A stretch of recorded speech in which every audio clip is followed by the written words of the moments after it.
নমস্কার। আজকে আপনাদের সাথে শেয়ার করছি কী করে কলা পাতায় কলার পিঠা তৈরি করা যায় তার রেসিপিটা। এর জন্য সবার প্রথমেই কলা পাতাগুলোকে পরিষ্কারভাবে ধুয়ে নিয়েছি, আর তারপর সেইগুলোকে কেচির সাহায্যে একটা চৌকো বক্সের আকারে কেটে নেব। ঠিক এইভাবেই কলা পাতাগুলোকে চৌকো আকারে ছিঁড়ে নিচ্ছি, যার মধ্যেই পরে কলা পিঠাটাকে পোড়ানো হবে। এবার কয়েকটা পাকা মালভোগ কলা নিয়ে নিয়েছি।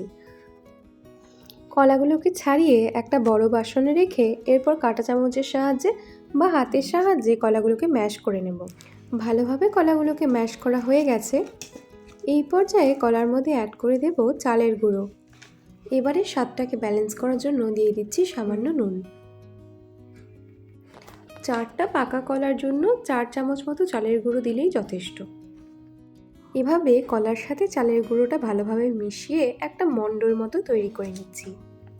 কলার মধ্যে সাধারণত মিষ্টি ভাব থাকে, তাই এক্সট্রা করে চিনি অ্যাড করার প্রয়োজন পড়ে না, কিন্তু এই কলাটা একটু মিষ্টি কম ছিল বলে হাফ চামচ মতো চিনি অ্যাড করছি।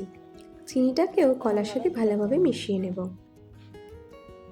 এবারে আগে থেকে যে রেডি করে রেখেছিলাম সেরকম একটা কলা পাতা নিয়ে তার উপরে মেখে রাখা কলাটা ভালোভাবে ছড়িয়ে দেব।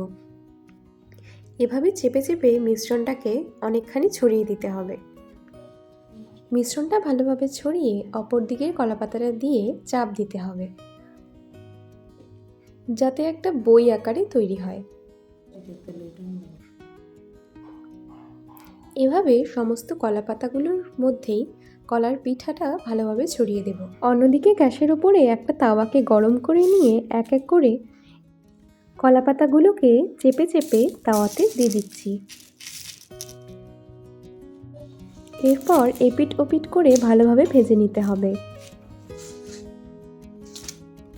যতক্ষণ পর্যন্ত কলা পাতাগুলো অলমোস্ট না পুড়িয়ে আসবে ততক্ষণ অবধি তাওয়ার উপরে এপিট ওপিট করে ভাজতে থাকতে হবে।